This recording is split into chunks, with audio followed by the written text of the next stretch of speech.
Today we're going to be breaking down the Orlando housing market, what actually is happening here, and we're going to try to uncover some of the questions that you have, as there are so many things going on, so many different articles and headlines and news and impacts and tariffs and all of this and that. We're going to try to just simplify this for you to help show you what actually is going on here so you can make an educated decision on what you would like to do for your real estate needs.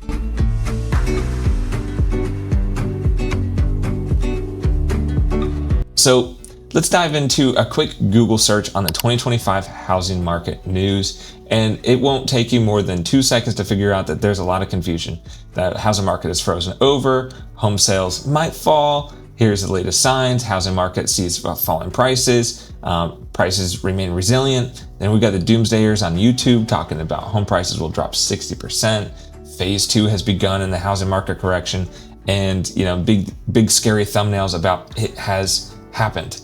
And so anyways, it doesn't take a long time to figure out that there's a lot of confusion. But what actually is happening? And today we're going to be covering the 3 different counties that cover the north side of Orlando, but that's going to be Orange County, Seminole County, and Volusia County.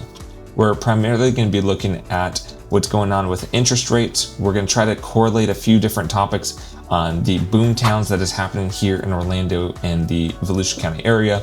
We're going to try to relate all of that into the stats that is going on. All right, so let's dive into Orange County. This is where the downtown Orlando area is centered, and then the surrounding areas up until Seminole County. We're sitting at 4.4 months of inventory here, with median sold price right at $500,000. And if we look at the growth of supply over the last 12 months, we've seen supply jump up 108.5% here in Orange County. Now that's a big jump year over year. And so when you may ask, how come prices haven't come down? Well, prices are actually a lag factor when you look at increase in supply. So over the last handful of years, we have seen supply and demand off balance. We've seen a higher demand than we have seen supply, and that causes prices to go up.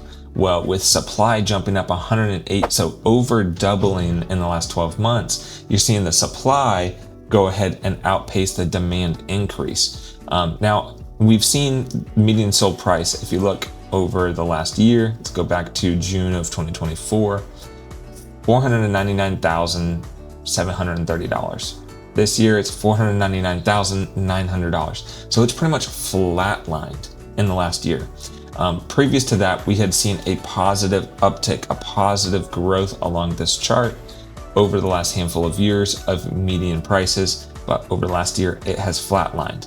That's accompanied by that doubling in inventory, so doubling of supply.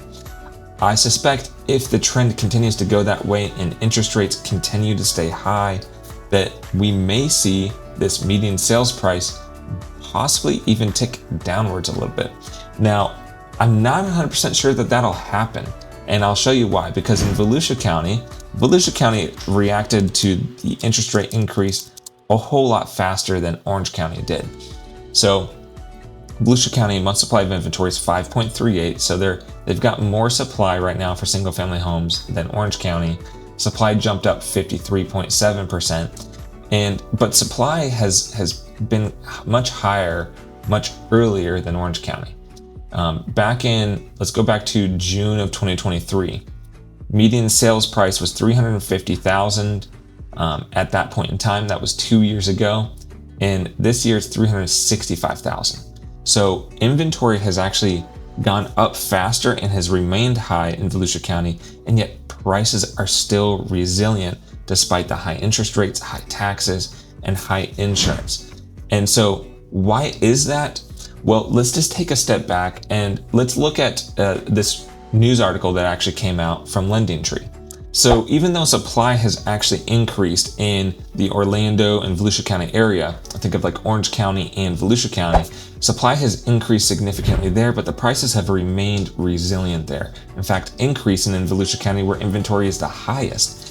And to make sense of this all, we have to remember that over the last handful of years, an extremely high amount of money was printed from the federal government. So we all know that inflation has been high, and that can skew the numbers as well.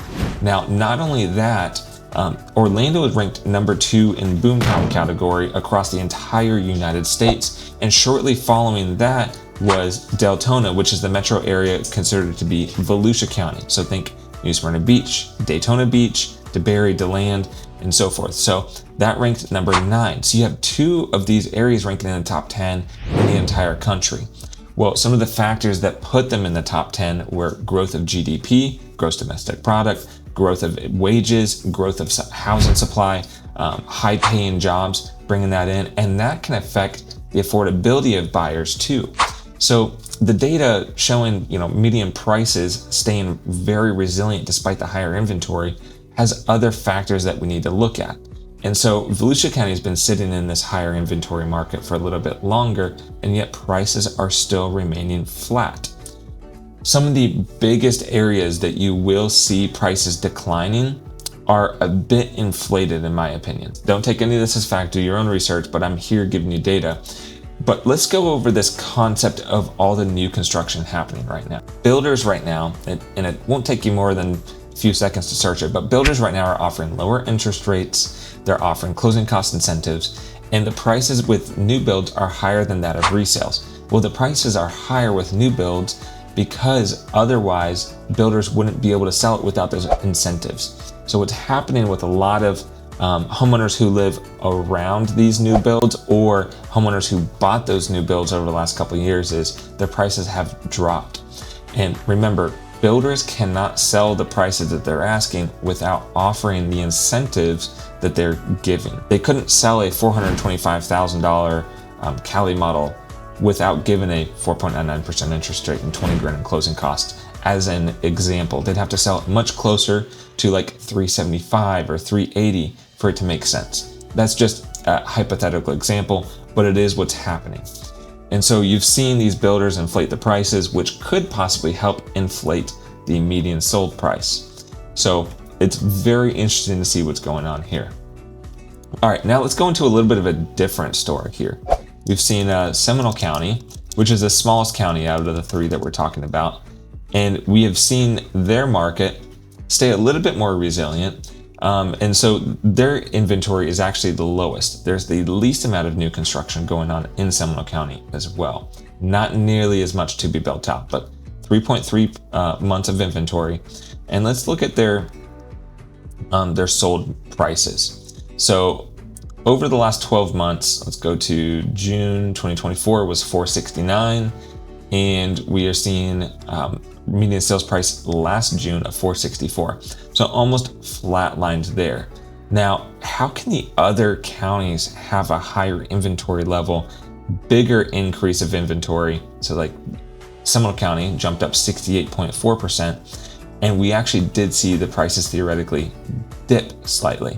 So that possibly could be because of the lack of new construction and the inflated prices that new builders are getting because of all the incentives that they're given. So it's a very interesting correlation between all of these areas. Overall though, I think we can all agree that sales prices have stayed extremely resilient. And if things continue to go the way they are with increase in inventory, we'll see prices may have no choice but to come down. However, we're also expecting interest rates to drop, insurance prices to drop, and DeSantis is really working on getting property taxes for primary homeowners to also go away. If not a credit this year, he's really wanting primary homeowners with homesteaded properties to have no property taxes on the ballot next year. So this is all really fascinating.